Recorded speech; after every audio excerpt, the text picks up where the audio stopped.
ท่านผู้ชมเอามาฮอดงานฉลองปีใหม่โบราณอยู่ปารีสหากไม่ได้ปีโต๊ะที่16กำลังงานไปหาโต๊ะ16ในชุดเขาหน่วยงานโต๊ะ16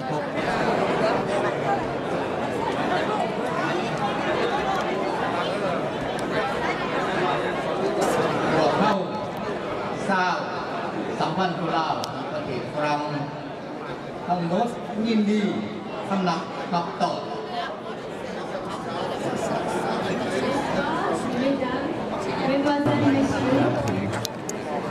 บรรดาท่านประธานสมาคมกีฬา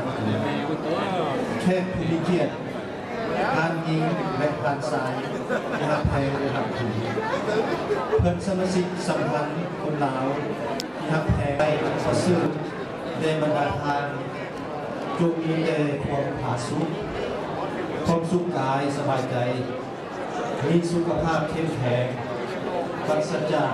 ปัญญาโลภะต่างๆน้อมให้ปีใหม่ลาวพ.ศ. 2554นี้จงเป็นปีที่เต็มไปด้วยผลสำเร็จใหม่ใหญ่กว่าเก่าพร้อมด้วยพรแก้วสิบประการอายุวันนันสุขภาพพลังโชคดีปีใหม่ขอขอบคุณจบไปที่ประธานสัมพันธ์คนลาวเป็นเราเปิดที่เดี๋ยวนี้เป็นกำลังกล่าวเป็นภาษาฝรั่งประธานสัมพันธ์คนลาวที่เป็นฝรั่งท่านยิ่งทำสายเพื่อนมิตรที่แพงทลายข้าพเจ้าพร้อมด้วยท่านคำพันธ์สิมาลงอดีตเอกอัครราชทูตลาวประจำประเทศฝรั่งและพนักงานสถานทูตลาวปารีสมีความดีใจเป็นอย่างยิ่งที่ได้มาร่วมงานฉลองปีใหม่ลาวในค่ำคืนนี้ซึ่งจัดโดยทั้งเป็นสัมพันธ์ความผาสุกและความสงบร่มเย็นกันทุกทั่วหน้าปราศจากโรคภัยไข้เจ็บทั้งปวงพร้อมทั้งประสบผลสำเร็จในชีวิตส่วนตัวและครอบครัวขออวยพรให้ท่านประธานพร้อมด้วยสมเด็จสัมพันธ์คนลาวและพี่น้องชาวลาวทุกคนต้องปรองดองกันอย่างเป็นพื้นแพงและทำแพงสู่เดินซึ่งกันและกันเพื่อพ้องพากันให้สำเร็จภารกิจของพวกเราในการส่งเสริมความสัมพันธ์และการร่วมมือสองฝ่ายลาวฝรั่งเพื่อผลประโยชน์ของการสร้างสรรค์พัฒนาประเทศชาติมันเป็นวันเกิดมุ่งมั่นที่ฮักห่วงกันของพวกเราการจบไปให้ผ่านโทษรายการจบไปเอารับประทานอาหารได้เป็นการรับประทานที่เข้าสมาชิกมันทำให้เสียส่งจะได้ฟัง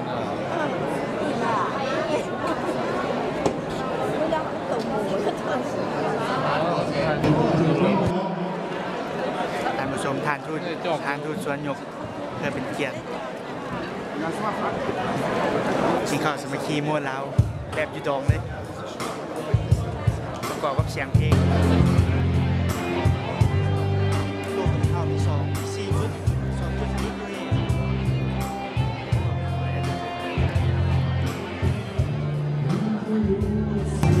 ท่านผู้ชมแซ่บๆชอบยางชอบยางไม่จิ้มแค่วเจียเสียบบ่มีอย่างไรแซ่บเลยแล้วก็อีกนี่แม่ง50 มื้อเดี๋ยวจะไปตักเข้าว่าชิ้นนี้กินไม่ได้แต่ว่าต้องเป็นสไตล์ของเราต้องมียำยอขวดซีนส้มหมูถ้าเป็นคนร้านนี่เลยเอาว่าไปท่านผู้ชมมีออลามลาบซีนแล้วก็คงกินเอาตามที่เขาคืนไว้เลยออลามท่านผู้ชมคืนกับอยู่บ้านเขาเลยเดี๋ยวพาไปชมเขาตาคงกินแล้วแต่ว่าปัญหาใหญ่เขาบุมีเขาพระเจ้าความแบบความเลือดชาด้วยเดี๋ยวเอากำมาส้มหมูข้าวหลามไส้กรอกยำสลัดลาบซีนวันอะไรเป็นเตี้ยท่านผู้ชมรสชาติใช้ได้เลยแซ่บโดยเฉพาะลาบซีนคือกับบ้านเราต่างในบ้านเราผมเลยที่นี่ผมมา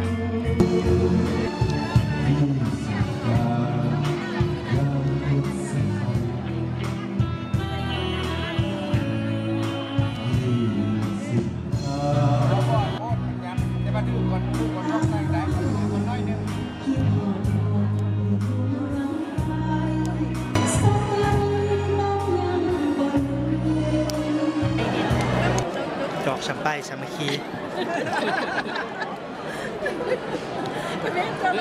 รูปรถ แต่ถ้าซื้อเทปแบบก็จะได้สองจอบได้อ่ะ ต้องได้ต้องได้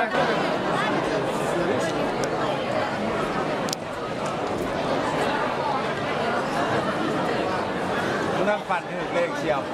โอ้ดีใจเกือบตายตื่นขึ้นมาพวกพี่อย่าง ฝันว่าลำนี่จังหวะลำบุ้งลำล่าวดวงเดือน ผู้ชมข้าวดวงเดือนต่อไปก็คือว่าตอนนี้เรากำลัง โชคดีปีใหม่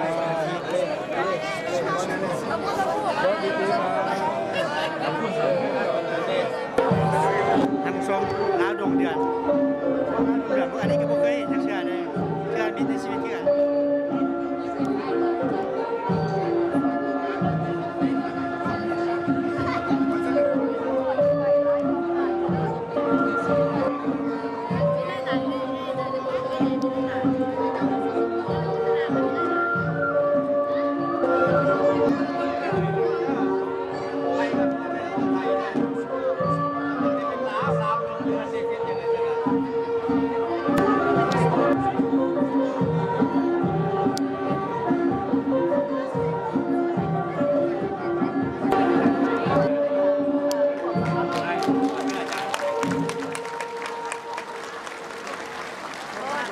ท่านผู้ชมผู้ชมไปที่นี่แม่ก้อน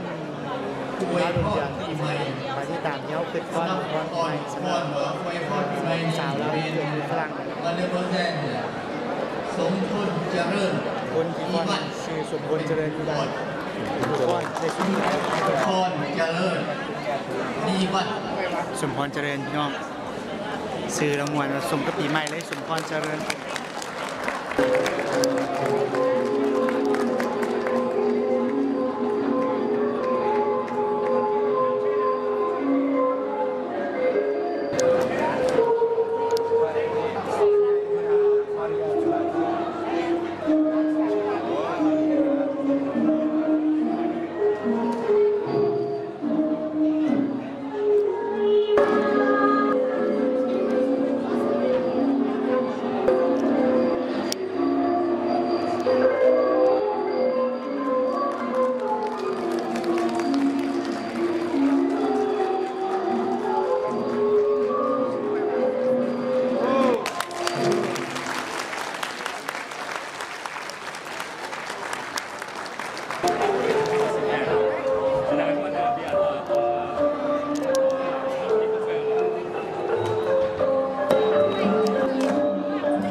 ไว้ตั้งใจทางทูตให้รางวัลทำส้มเรื่องขวามือนี่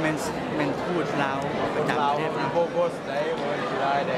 ฟ้าบุญชาติเป็นทางสุบรรณรังกับการสัมพันธ์คนลาวอยู่ฝรั่งพอเวลา11 โมงรายการวัฒนธรรมเปิดอันนี้ซีรีส์ฟ้อนประเด็นครับพิธีกรประกาศแล้วทำไมมาเบิ่งว่าคนลาวอยู่ปารีสกับเจ้าเต้นเจ้าฟ้อนมันจะมีบัตรสลบบอกร้อยบัตรสลบทำพวกพ่อปฐมมาเลยแต่ว่ายังมีคนอยู่ใจดูไหม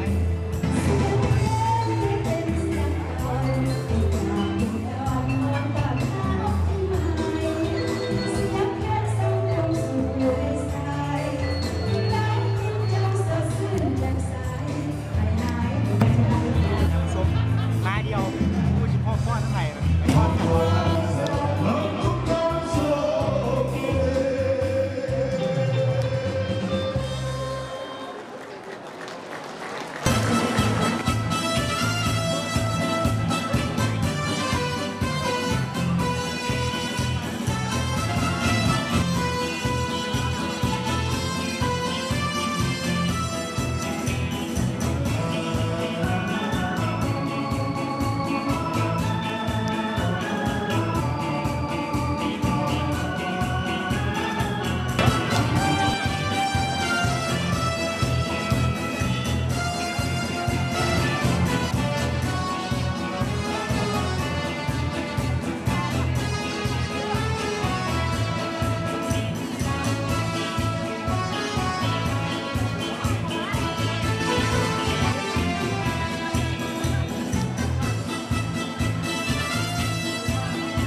อไทย ล็อกซี่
ทางส่งยี่ว่าทุกจากบ้านเมื่อนี้เดี๋ยววันนี้ไม่กลับบ้านอย่างบ้านที่ให้เมืองก็บ้านทุกคนจะโซโล่กันเมื่อแหละเราไปไว้โซโล่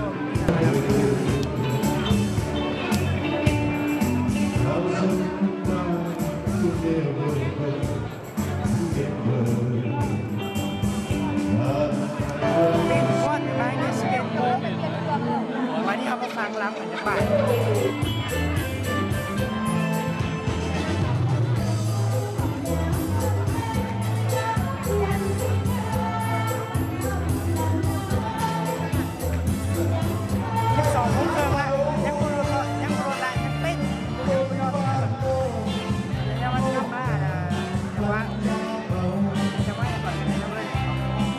สรุปเดี๋ยวมาบ้าน